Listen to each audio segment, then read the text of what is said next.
Yeah, so we're recording. Drew, it's been a while. Yeah, man. How was the half marathon the other day? Dude, that was terrible. Huh? Like, it Was was the weather hot honestly or? probably like the worst 13 miles I've ever run in my life. Huh? Why do you think that is? The course wasn't that good. So the Brooklyn half started off in Prospect Park, and you do like two loops around the outside of the park, kind of, and then you go inside the park, do one loop inside the park, and then you exit the park and you go down straight south, kind of, straight to Coney Island. So the problem for me was there's no scenery. It's all like going in circle, circle, circle, or doing U-turns, I should say. Right. In addition to that, there was a lot of parts where it would get really narrow. Hmm. So you've got like 100,000 people trying to run this thing, or however many people signed up, and you got like these little narrow passages. Right. And then in addition to all of that, I'd say 22,000. That's a it lot. was 20, it was 22,000 people in there. Yeah. And then in addition to all of that, the half of it, and maybe it's not half of it, but it felt like half of it was like uphill. Huh? So it was a lot of uphill, a lot of cramming, not a lot of scenery. It was just not a clever course. Right. It needs to be redesigned some way, somehow. And then all of a sudden, while I'm running, I'm watching people like die on the street. Like the worst one that I saw was a guy just laying down in the middle of the race with his head above like a pool of blood. I mean, it was intense. I'm like, I have never been part of a race where I have seen so many people just laying down, just dead. It was like Escape from New York or something. Yeah, it was kind of ridiculous. I don't know. Did Again, I you don't. did you have any? Did you run it with any friends, or were you doing it yourself? No, I just did it on my own. I figured it would be a healthy, cool thing to do. I had a friend who signed up, but his name is Carlos, and he backs out of everything, so he didn't go. Everyone's got the back out friend. Yeah, that's definitely him. But anyways, how are you, man? Cool. Long time no talk. Yeah, so I'm good right now. I'm with my folks in Orlando, Florida, at their house for a bit. I have some cataract eye surgeries coming up in June, so that's my eye doctor's here, so I'm hanging out here. As you know, I was in Mexico City for the 2 months before this, working remotely from there, and that was a lot of fun. Pretty healthy American community down there doing the remote work thing. So I enjoyed it. Hope to get back and be able to do that again. Yeah, I was gonna say, like, originally I wanted to talk to you because you were in Mexico City, and it's like, okay, I'm in Mexico City, so like, how did you enjoy those 2 months? Yeah, I really did. I'd say I was on kind of Pacific times, so started a little later in the morning. So, I like going to coffee shops in the morning. So I did that most mornings, and then worked in my apartment. And then at night, I'd either, go to dinner or go play tennis. Yeah, it was fun. Mexico, it's interesting. Mexico City is obviously a huge city, but most of kind of the foreign young professional crowd kind of lives right next to each other, so it doesn't feel like a huge city because you kind of stick into these same three neighborhoods, versus a place like New York where there's 25 different neighborhoods you could go out in. Yeah, I was trying to describe that to some of my buddies, and it's kind of the way I see it, and maybe I'll talk to someone who lives here and is from here and has always lived here and can better explain it to me. But my theory goes, there's not a lot of money here, right? Like the average income For sure. is incredibly low, and Right. you're not gonna have a just for our city like listeners, New. just for our listeners' knowledge, I'd say like, even someone with like an accounting degree from a solid school, they might be making after graduating college 9,000 a year. A highly skilled software developer that would make 180 in the U.S., is probably making 30,000 a year in Mexico. And Right. certainly things like apartments are, maybe half the price or less. But a lot of things like computers, like cars, like Starbucks and Walmart are pretty similarly priced to the U.S. So I mean, it's even with a college degree, it can be really tough to get by in that city. Right. And But so at the same time, that's the there's a lot of very very wealthy people from both locally and around the world. So you got it's a even just a lot of extremeness in that regard. Yeah, and I mean that's the problem, right? Is the average person come here makes in pesos, not a lot of money, and then you have a very small population that comes in and is either living here making dollars or euros, or is living here part time like you were or I am, and we can afford those American prices, right? So when we go to the Right. mall and we see a T-shirt for like $20, we're like, oh, that seems reasonable, right? It's whatever. Yeah. But for the average person here who's actually working two jobs, that T-shirt being $20 is outrageous.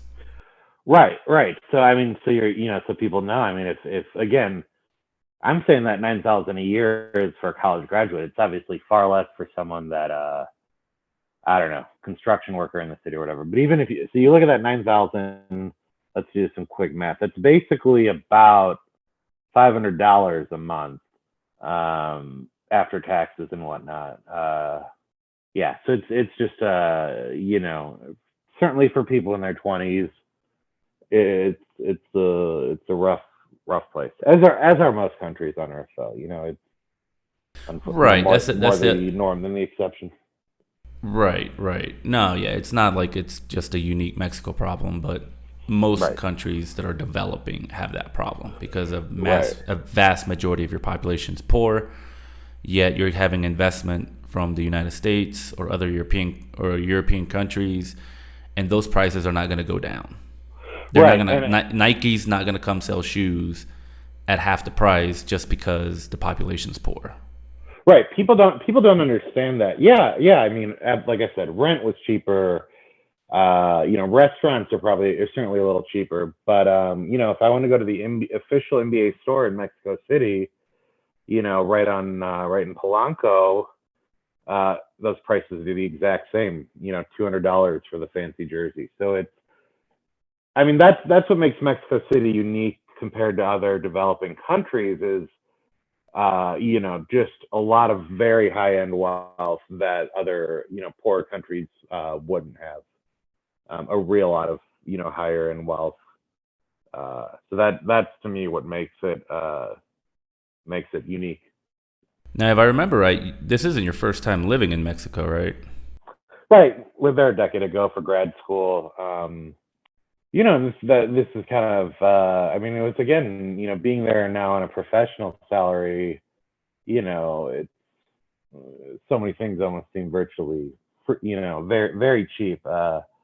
So and again, there is among some local pockets, there's resentment towards Americans saying, hey, you're raising the prices of living in those.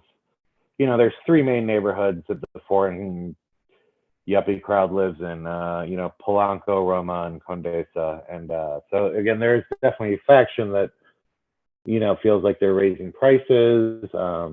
Probably true to some extent, but you're also putting money into the local economy. So it's a two-way street. Yeah, it's definitely a tricky situation, right? Because like you just said, those three neighborhoods, that's absolutely where the money lives, right? But I Yeah. mean, I tend to, well, for the little bit that I've been living here, I've been trying to avoid those areas unless I'm going out, right? Because the nightlife, that's kind of where you have to go. Um, but me, I'm lucky. Right. I've got family all over the city. I'm comfortable with my Spanish. I can go into like different neighborhoods and kind of like explore and the prices there, I mean, in the market, the street food, everything else is like absolutely nothing compared to those three areas that you just listed. Right. And even what's interesting too, and this benefits us and it hurts the Mexicans, is when I was there a decade ago, the dollar got you 12 pesos, and now it gets you basically 20 pesos. So Right. for me, it's the fact that it's basically half the price it was 10 years ago. Plus, was there on a professional salary. So I mean, it's yeah. I mean, you can. I had a guy drive me around for 3 hours, and I think I paid him $40, and I'm sure it could have been a lot less. But 3 hours in an Uber in Atlanta is what, 150, $200, versus the 30 or 40 there. So again, it's those things really add up. I had a woman come over every week. She basically cooked me a week's worth of meals, did cleaning and all that. And, I mean, I certainly paid her above market rate. But even that was just, uh, yeah, it's a fortunate situation. But again, she needed the work, so she was super grateful to me. So again, it is a two-way street. It's, like most things in life, it's not purely black and white.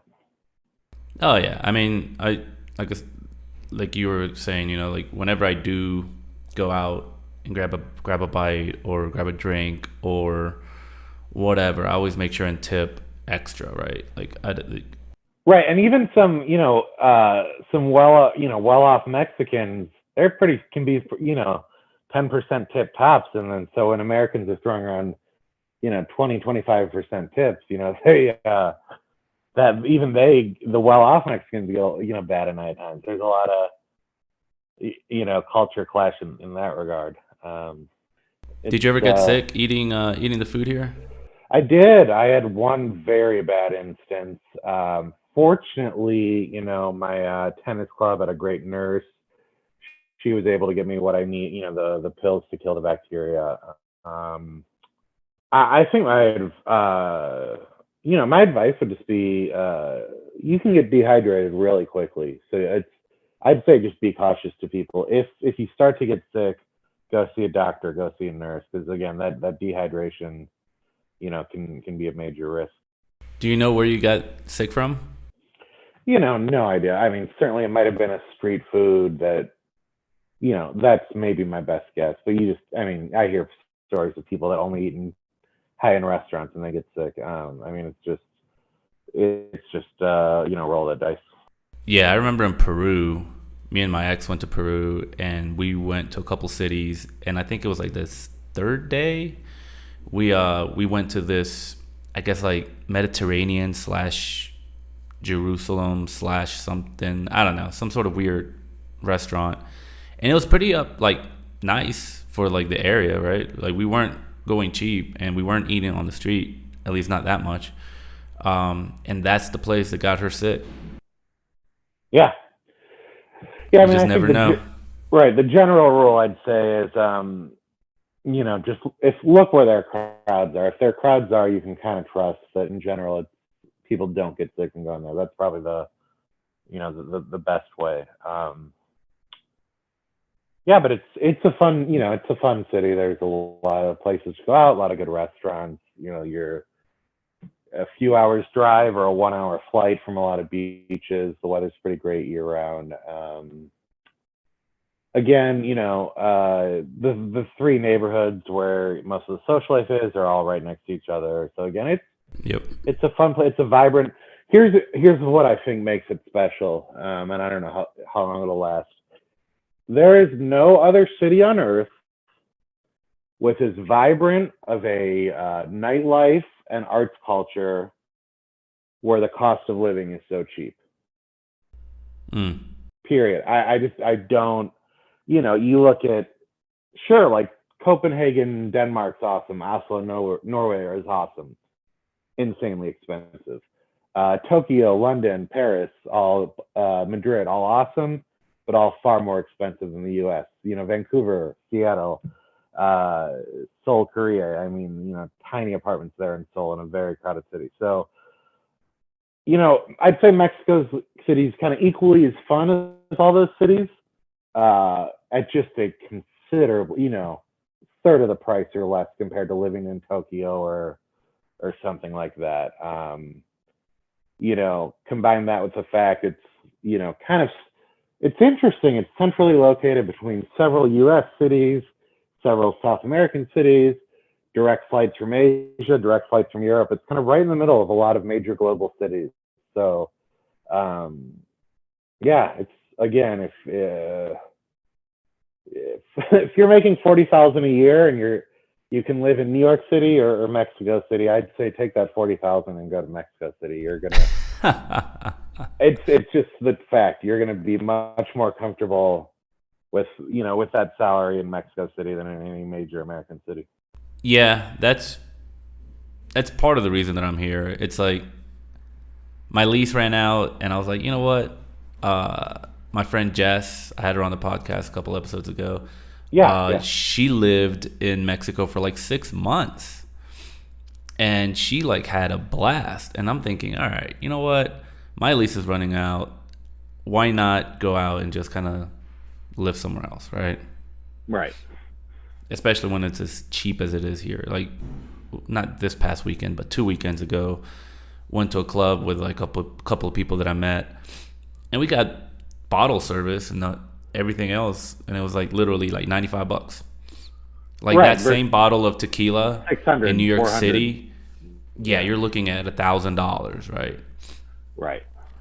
Yeah, here, $100. It's just a fact, right? And it's also I would say one thing that sticks in my mind from my time there is certainly, the tennis club I belong to, maybe 500, 800 members. I don't know.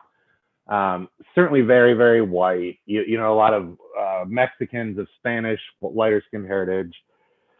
A lot of foreigners, a lot of Italians. So again, it's certainly something a lot of non-Mexicans aren't aware of. I mean, race is a massive factor in Mexico, much more than people realize.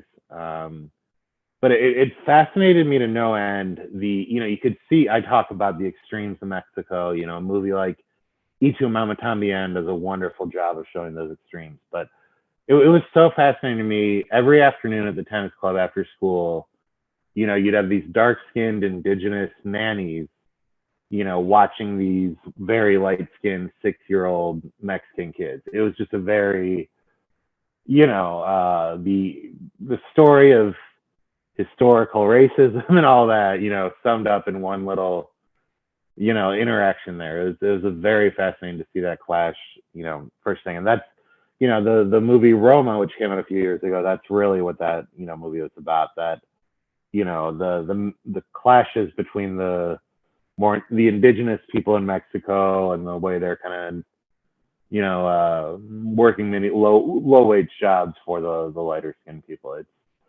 It's certainly not as stark as an American black or white, but it's very much there. I'm sure you've seen it. You walk around Walmart, you walk around in Mexico, the nation's largest employer. You walk around Walmart, you walk around their version of Macy's called Liverpool. The models on the posters in the store are quite light skinned. Pretty much everyone on TV in Mexico on the morning news shows are all light skinned. It's that is it's very much an issue, and I'm sure you've seen that firsthand.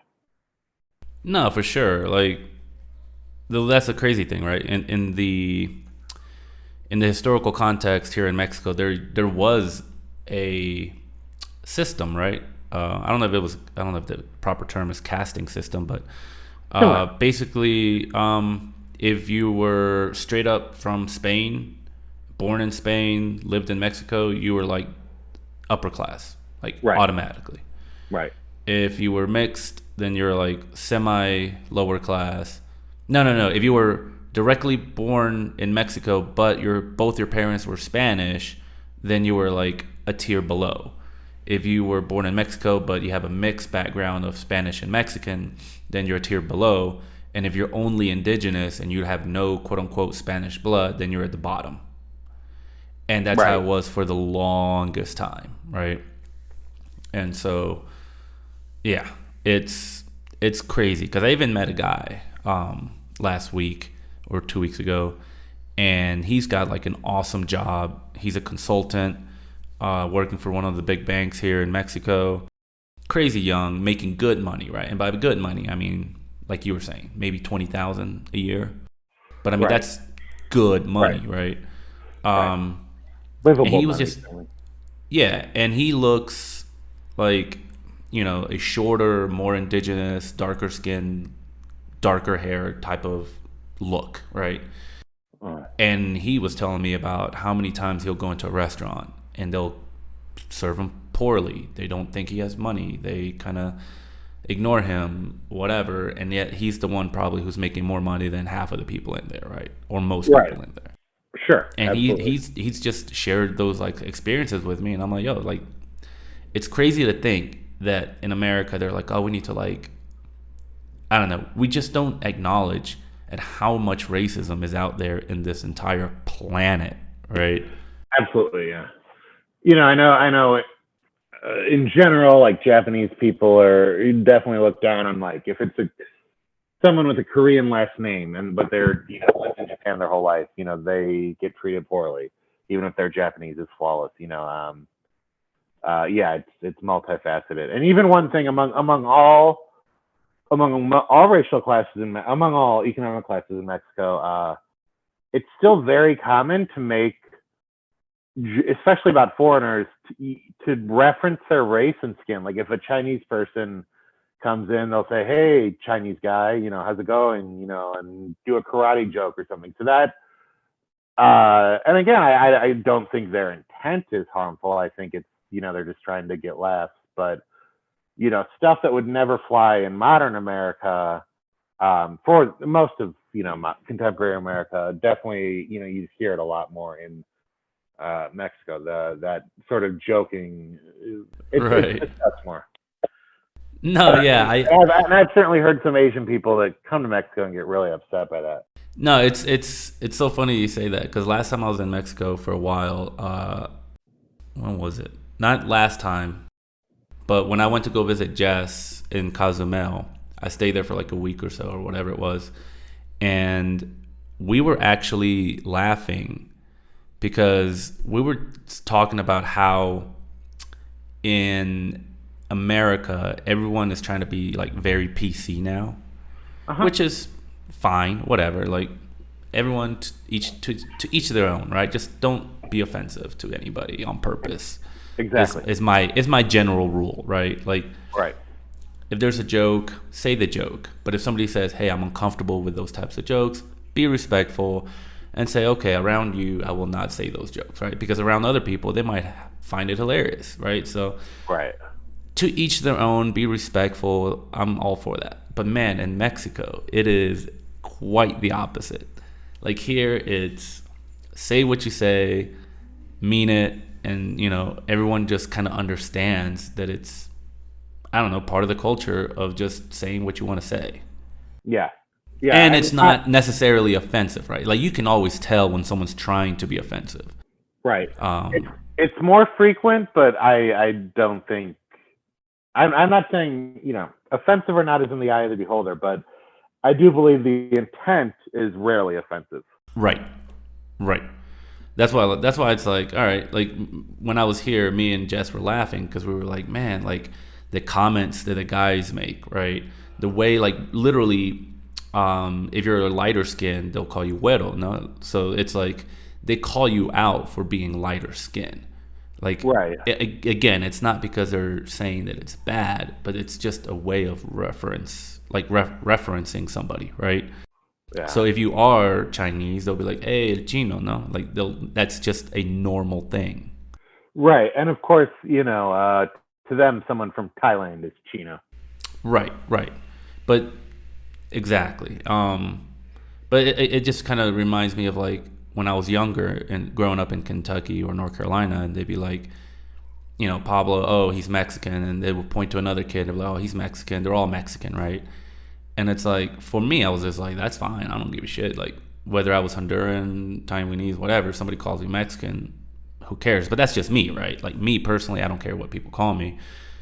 However, I would see other kids stand up and be like, no, I'm not Mexican, I'm Puerto Rican or I'm Guatemalan or whatever it is, right? They would stand up and be offended that they got called the wrong race. But in general, like, I don't know, maybe I do have some of that Mexican mentality where it's just like, I don't care. I just let things go. Like, who cares? Yeah, I mean, it's when you're have 2.5 hour commutes each way to make $12 a day. You, you got other things on your mind. Well, that's the other thing, right? Is that's a large conversation, or part of the larger conversation that I have with people about PC-ness and identity and all of these other things. A lot of that comes from being comfortable, right? Like, when Right. you have time to sit down and think, who am I? What do I represent? What, like, do I want to come off as? Like, that is in a way a privilege, right? Because in the neighborhoods that I grew up in, there wasn't a lot of that.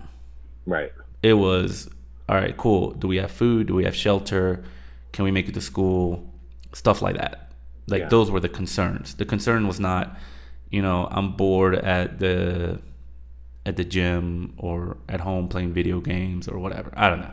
Yeah. It's just, and there's nothing wrong with it, right? And There's right. nothing wrong with, It's great that people are, more in touch with their identities, but at the same time, you just got to be more considerate that other people just don't have the time, privilege, what have you, to explore that. So to not be so critical of them if, right. they don't I always say think things you're saying.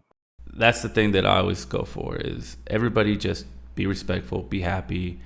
No need to, I don't know, attack anyone. Whether they agree with you or not, don't don't attack, right? Just say your piece, be respectful, and just kind of move on. Yeah, absolutely. And understand, that uh, you just you don't have the slightest clue what anyone else, how they came to be and what their life is. Right. And remember that, live humbly, even if you're upset, take a moment to realize that you can't ever really understand how someone else got to them there, where they are at the moment. Absolutely. Yeah. But yeah, so what are you up to now? You're in Florida. Good. You Yeah, said you're gonna Florida, get eye cataracts and eye surgery. surgeries. Yeah. And then Can I ask what that is? Because I actually don't know. yeah, it's called cataract. And basically what it is, some sort of like clouds that kind of form behind your lens in your eyeball. I obviously, you can tell I'm an expert on this, but some sort of clouds that form. Usually happens when people are more like 50s or 60s. An eye doctor first noticed it 10 years ago. And a few days ago, the eye doctor here in Orlando told me that, it's been there my whole life. And so, I wear glasses, a fairly normal prescription. And, I feel like I see things fine. I watch the TV fine. But, certain things like when I play golf, I just can't see the ball in the sky at all. And the doctor said that's kind of what, the cataract is, that cloudiness behind your lens, just prevents you from seeing things as sharply as you should. And, it gets worse over time. So, I could easily go another 10 years without addressing this, but, I don't have a reason, I don't have kids or anything. I don't have a reason not to, right now. I have the time. It's a 15-minute procedure on one eye, and then you go back 2 weeks later, 15 minutes on another. And that's that. And, hopefully just have sharper vision, moving forward. So yeah, that'll keep. Well, I hope it goes well, and I also regret Googling it because I clicked on the pictures I haven't done that. and they just show eyeballs and people just kind of like, I don't know. I mean, they're not too graphic, but a little bit more graphic than I Yeah. wanted. And, fortunately insurance covers it. Yeah, so again, just gonna do that in June. A few days with my family. You know, we live right by Disney World. We usually go there, stay at a hotel for a bit every year, so we'll do that. Sister coming down from Pittsburgh at the end of June with her husband and kids. So that'll be, that's kind of my June, the eye surgery and the Disney World, and then hopefully in July, back to Mexico City. That's the plan. Nice. Yeah. So basically, a light summer in the U.S. and then back to Mexico. Yeah. Yeah. Yeah, and again, in simplest terms, I like Mexico City because I have friends there. There's fun things to do, good weather, beaches, cheap. It's pretty simple, but yeah, I like it. Right. And a lot of that depends on, I'm not, the last project I was working on, a contract ended a couple weeks ago. So, that all depends if I'm still able to work remote, if my next job allows me to work remotely, or if in office, if it's in office, maybe I'll go down once a month for a few days. But yeah, I have some good friends there. So it's definitely, whether I'm living there or not, I certainly want to spend a lot of time there in the years ahead. And, from most major U.S. cities, there's a lot of flights there, so it's a fairly quick flight. So yeah, I'm looking forward to getting back there, pretty soon. Yeah, and it seems like everything's getting more expensive. Like even I have a friend who was thinking about coming down to Mexico and hanging out for a while, but she was just like, "Oh man, flights are like going up." And then my dad was saying that the prices for him are like crazy expensive, and it's like I don't know. In the stand up sets that I have, I just kind of joke around like, "Man, Joe Biden is out of control. Why is he raising prices on everything so much?" That's a good one. I like that. Yeah, I think well, the highest inflation in 40 years. So we'll see how that wraps up. So I did, as I told you, one thing I kind of wanted to dig deep on tonight because I looked over the older episodes, rock climbing, archery, and I think it was cool how kind of one episode, has a main theme. So we touched on Mexico City for a bit, and then the other thing I really want to talk on is rehabs, and specifically my experience with those. Yeah, so tell me about that because I know very little about rehab. All I know is that I have a buddy of mine in Minnesota who's gone to rehab a couple times, and every single time he, well, goes Yeah, back to drinking. and I mentioned that in our text. So people know. I'm blessed, fortunately, to not have substance issues and do not have major depression. Those were kind of the two things that the facility I was at, those are the two most common reasons people were there. Either, the substance abuse, major depression, and then, quite a few people with eating disorder issues. Um, so I went in the end of 2020 um, and spent a month there. Month is very standard. So I'll just give kind of a quick rundown of kind of why I decided to go, why I felt it was needed, and what the experience was like. So obviously 2020 COVID lockdown, tough on everyone. I'm by myself, working at home, all that, tough on everyone. And I just wasn't, that fall, I just wasn't happy with the choices, I was making. Just some poor choices, maybe things related to low self-esteem, almost, I don't know, trying to like pursue some investments, some risky business ventures, all those sorts of things. I just wasn't really proud with what I was doing, how I was feeling. Um, just not making choices. And again, nothing illegal or anything, but more just poor choices, low self esteem, all that kind of stuff. Um, I'm in Phoenix because of the weather. Arizona does have a lot of rehabs. Um, and one of the most famous ones, and the one I ended up going to, is called Sierra Tucson. So I was in Phoenix.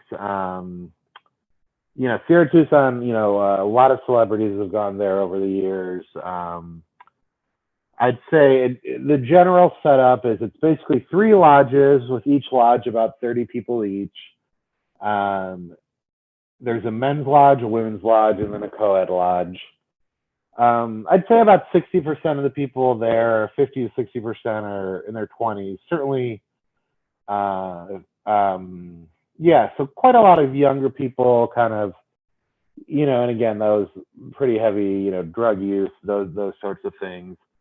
Um, And how do you get in there? Do you just walk up to them and say, "Hey, I'd like to check in"? yeah, I mean, it's like you send them some money. So I mean, what it really is, and I'm sure like any organization business, they do a lot of Google search engine optimizing and all that. Um, but yeah, I mean, you basically Google. You kind of it's people. They feel like their life's not going well. They're not making choices they're proud of. They're struggling with things.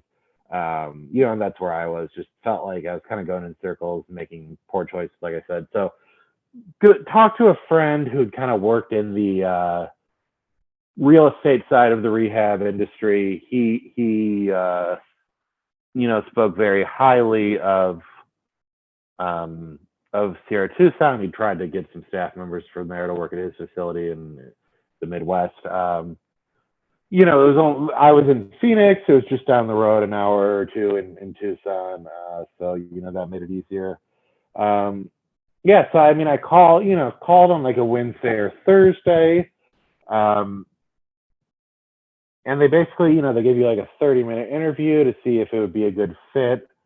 And then they, start dealing with the insurance things. I'd say, most rehabs in general for a 1 month stay are probably 30 or 40,000 a month. Um, I would say myself included, and most of the 100 people there used insurance. So I paid a few $1,000s to meet the deductibles and whatnot, and then I was incredibly fortunate that my insurance picked up the rest. That huge blessing, obviously, to get a month of serious treatment plus room and boarding and food and all that for only a few grand out of pocket was awesome. Huge blessing. Very, very grateful for that. So That's a lot of um, money. the 30 grand. Yeah. Yeah, but it's the standard. And again, it's I'm sure they could break down the cost. It's like I said, 3 lodges, about 30 people each. Each lodge had 2 people that were kind of equivalent to RAs in dorms. So they had 2 of those 24 hours a day. They also had 2 nurses 24 hours a day. So 4 full-time staff members in each lodge 24 hours a day, plus all the other staff. So, I mean, you're paying for that round-the-clock staffing. You're obviously the food, the treatments, the staff, all that. What, Right. you Right. know, so sort of a few things, if anyone is curious what rehabs are like, I think there's a Netflix movie, 28 Days, I mean to watch it or something. Rehab's just one thing. Rehab's vary wildly in quality. I mean, some quote unquote rehabs are like 8 people, in a large room, double bunk beds, and that's it. Some of them are 14 people in a luxury mansion in Malibu for 80 grand a month. For 80 grand a month, Right. I'd say what I went to is certainly not. It was nice, middle of the road pricing. The the grounds were gorgeous. It was just a gorgeous desert environment. Very, huge vistas, huge mountains, beautiful. The, the bedrooms themselves and all that were pretty outdated, but whatever. Food was pretty solid. Um, yeah. So again, if you break it down, you're getting, yeah, again, if you're fortunate to have the insurance, like most people there did, you're basically paying $100 a day out of pocket for, housing, food, treatment, so when you look at it that way, it's a pretty good deal. And I, again, very fortunate for Right. that. So the first couple of days, um, you're basically just a lockdown medical facility, because people come in there in all sorts of, circumstances. People come there in all sorts of circumstances. They need to be extra cautious those first couple of days. Make sure, you're not a risk to yourself or others. some people that are really struggling, they'll kind of keep in that lockdown facility for most of the month by the person's choice because they want a more intense treatment. But most people, they go to that medical facility for a day or two. Uh, you get a full medical exam and all that stuff. Um, and then after that, you get sent to one of the three lodges. And from there, and I am being 100% serious when I say the following. From there, it's basically 4 weeks of summer camp. You if anyone's ever been to sleepaway camp or anything like that, I mean, it's extremely similar. You wake up, you have breakfast with your buddies, you go to a lecture, and then you might go, take care of horses or do some rock climbing or go on a hike. And then you might have another lecture in the afternoon, maybe some one-on-one therapy, group therapy, dinner, maybe go swimming in the evening, watch a movie at night. It's a very, summer campish vibe.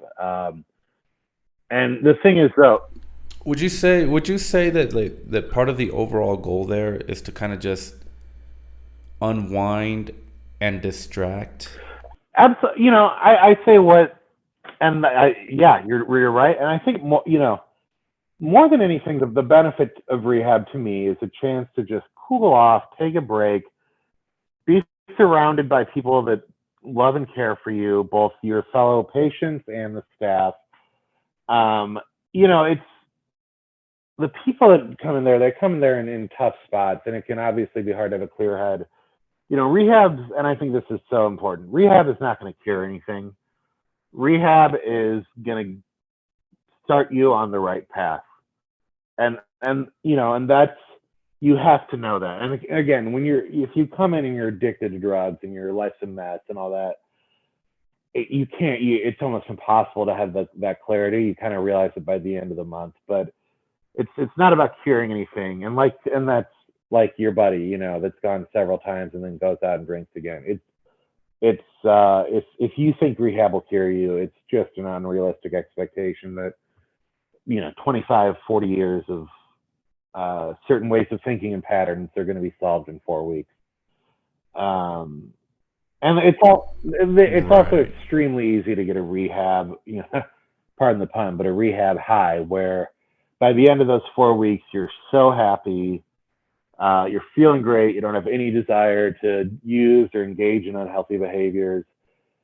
And then 3 days later, you're stuck in traffic on the 405, going to a job you hate again, and all you can think about is getting a drink. Uh, rehab is rehab is such Yep. a wonderful, in many cases, such a wonderful experience that transition back to the real world can be so hard. And that they really do, at least where I went, the Sierra Tucson, they really put in a lot of effort in saying, what are you going to do when you get home? Like, how are you going to stay connected? What support group meetings are you going to go to? Do you have a therapist? Um, it's cliches are cheesy, but often true. And it's, failing to plan is planning to fail. I mean, I think for anyone that's kind of gone through a tough time, they really need to, they really got to have a very airtight plan for when they leave. This is what I'm going to be doing most hours of the day for the next year of my life, and then they got to stick to it.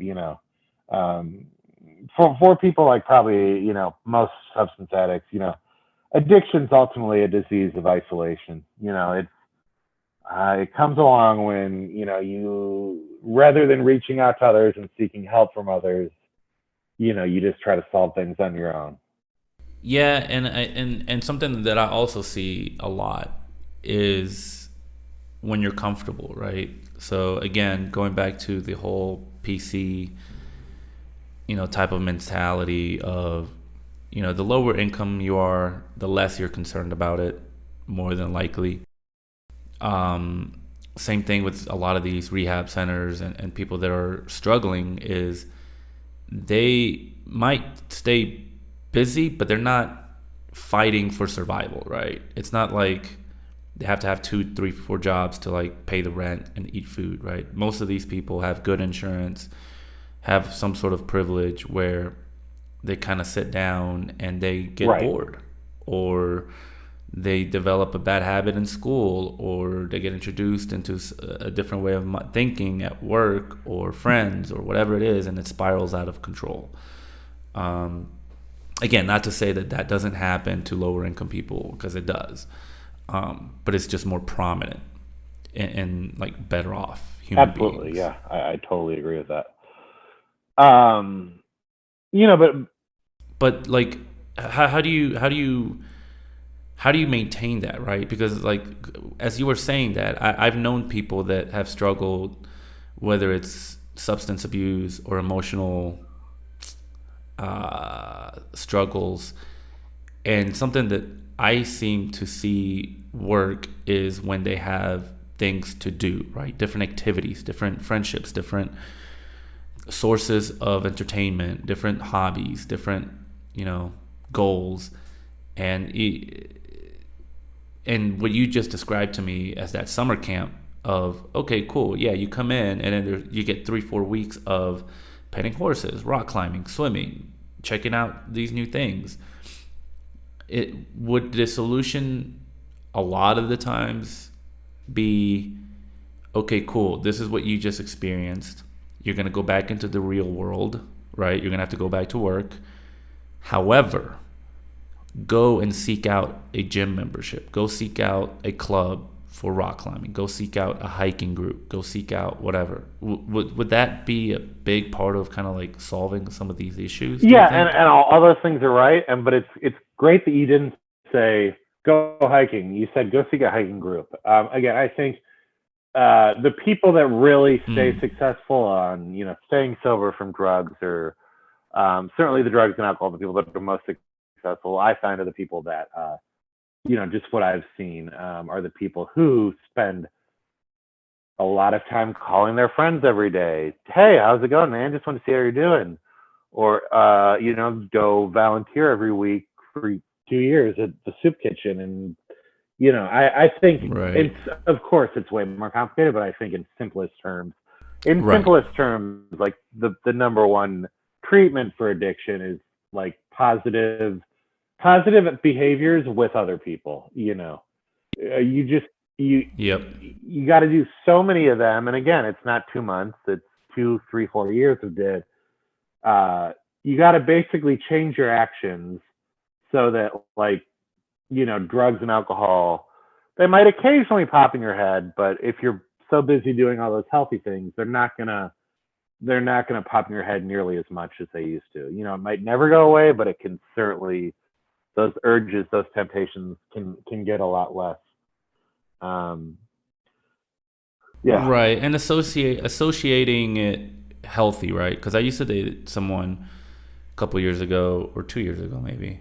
Um, and I like, my biggest beef with her was how much she drank. But at the time, and again, I don't know what's right, I don't know what's wrong, I'm not an expert, I don't know everything that she went through, but for her, she would say, I used to drink a lot whenever I would Hmm. get upset.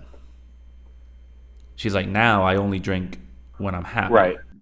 And I was like, well, you're very happy every day because you're drinking heavily Yeah. I every mean, day. yeah. But again, is it necessarily bad? I don't know. Maybe it's just a short term thing, right? She's just enjoying summer, enjoying her friends, enjoying everything, right? Yeah, I mean, I I don't think know. a I couple didn't. great things there. Number one, an outstanding therapist, 13 years sober off drugs himself. He just said denial and addiction are fully interwoven, and so the amateur diagnosis would be that she's living in denial. And the other thing is, what makes something an addiction in a bad sense is probably just the negative consequences. So if she's drinking a lot, but like she still has savings and is not DUI and is doing well in work, right? Maybe it's okay. But it's when those negative consequences start to come in your life.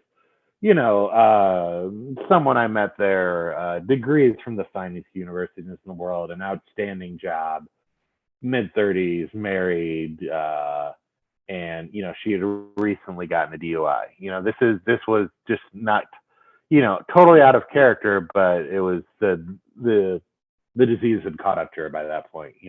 Despite all of her material world success, because she did not put her full efforts into dealing with the disease. Eventually, it caught up to her.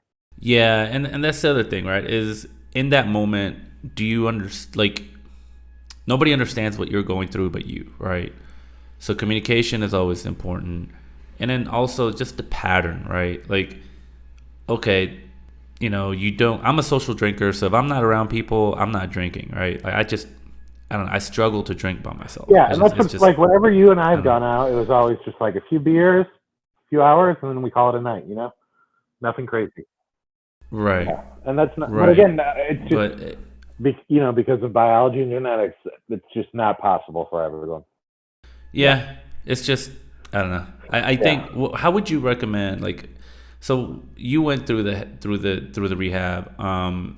I know people that have gone through rehab. And again, for me, I'd say the main goal, what I wanted to get out of rehab is probably just more realistic expectations of life. Like I think I was like, oh man, like I'm not like a big executive. Like my friends are passing me, and my career stalled, and like that's what I wanted to get out of rehab is just to like be like, well, that doesn't matter. Like you got a roof over your head, like you got food on the table. Like what else do you really need? And so that's why I went. I just wanted to sort of try to get like a better perspective. But like I said, there's You ever done acid? no, never done anything like that. I think, obviously nobody needs to do acid. Right. But man, like when you do acid, what you just said is literally what comes through. Uh huh. You realize that you're just part of the universe. You're just one little ant out of a billion other ants. And for whatever you do have, you should be more than thankful and happy that you have it, right? Right. Like there's no need to sit here and be like, you know what? How can someone like Joe Biden be president and me just be here poor and like whatever? No, it's like forget that. The world is what it is, right? Yeah. And all you can do is participate where you can and enjoy it. Right. Like literally enjoy your life because the chances of you being alive is next to none, and yet there you are. How lucky are you? And on Right. top of that, on top Yeah. of that, So we're like out of all of the human beings alive, we're like in the small percentage that has like little to no worries, right? We are so lucky, and acid like brings that out of people. I think. Don't I'm not encouraging everyone to go out and do acid or anything like that. I'm not, but it's a great way to kind of like level set. no, I totally agree with you with all that. Kind of going back a bit to the rehab. I mean, a few things I wanted to add. The problems, the challenges of the real world, you still got to deal with a lot of them while you're there. You still like some people, they would have to zoom in for court dates while they're in rehab. One kid who was early 20s drug addict, he basically had his like buddy try to ship him pills Yeah. in the rehab. Um, if you even get like a sweatshirt sent to you from Amazon, um, they'll literally look in every single nook and cranny of that sweatshirt to make sure you're not trying to sneak anything in. If you order a book, they'll flip through every page just because people have cut holes in the pages to try to sneak in drugs. But yeah, so certainly that happens. People try to sneak in drugs. Some people have major issues. So you're in very close proximity to a lot of people dealing with a lot of stuff. So there's a lot of the real. Remember the TV show The Real World? There's a lot of the real world type drama. You see people you want. I'm in a lot of pain. Are they being honest, or did they sneak in drugs? It's a lot to deal with. And I Would you say that most of them are there voluntarily, or would you say that a lot of no, I them were would kind of buy like pushed into it? buy and borrow voluntarily. I think again, it's just people. One was very successful business executive, mid 50s, but pretty heavy cocaine addiction. His wife was done and had because she was just so fed up and had started divorce proceedings. So he was there to try to get off the cocaine.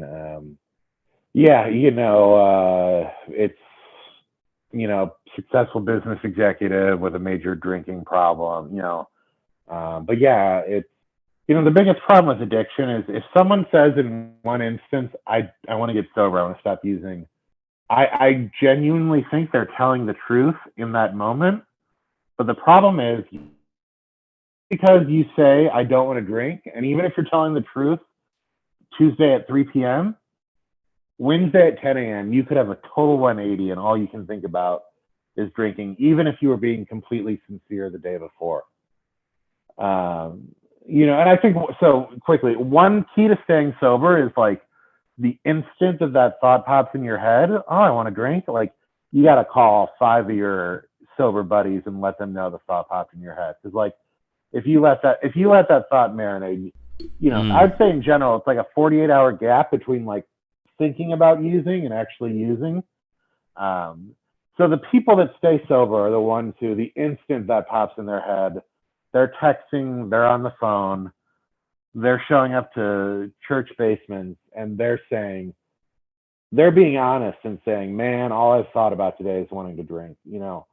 That's how you stay sober long term, is you admit how much you're struggling.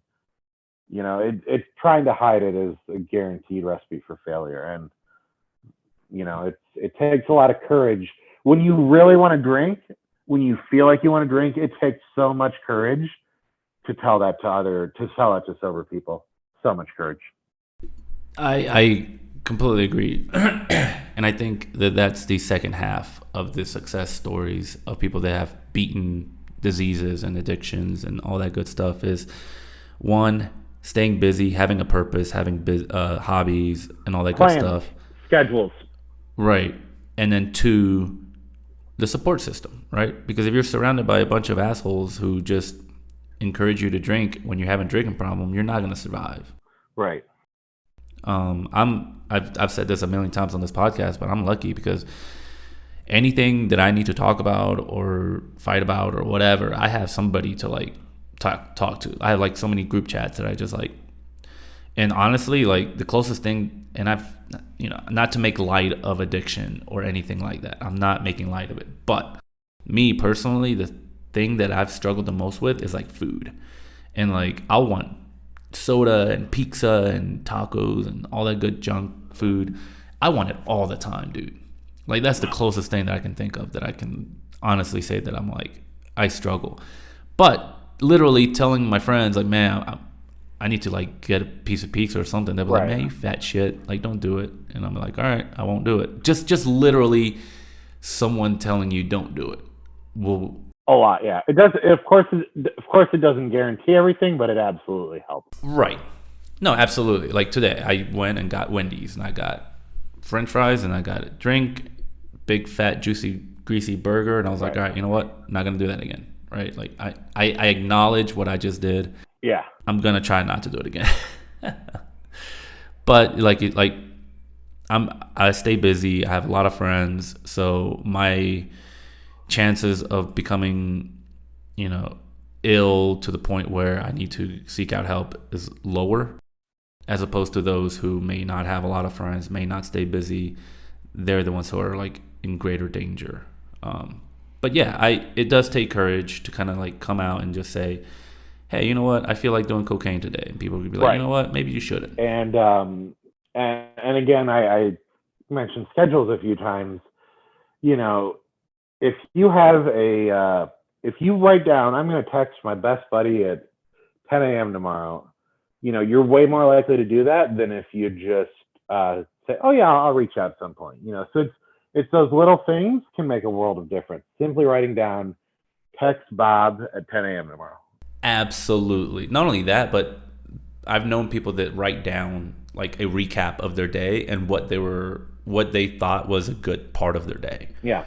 And just that simple task, like knowing that you're going to be doing something at the end of the day, or knowing that you have a task to do in the morning or whatever it may be, that is such a crucial thing to like not only being happy, but successful and productive and all that other good stuff, right?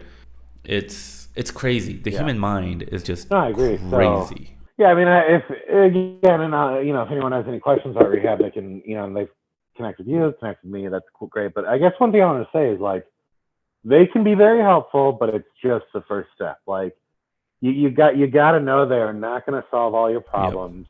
They're just going to start you down the right path. Yeah, and I hope that anybody listening who's ever thought about trying to get help or anything like that, or just wants to talk, I mean, go for it. Like, there is absolutely nothing wrong with talking to people about your struggles or admitting that you are struggling.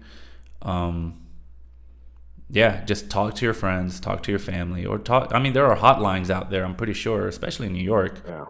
where you can just talk to someone, Yeah. right? Like, hey, I just need someone to talk to. Yeah. I mean, Like, talk to them, it right? also most people are well. I mean, I've been in meeting rooms in New York where I met wildly famous actors, and they gave me their number, and it's like, man, just give me a call whenever. And I'm just like what and it's that just shows how most people, the fact that this guy, millions of fans and all that, and yeah, here's my number, man, whenever you want.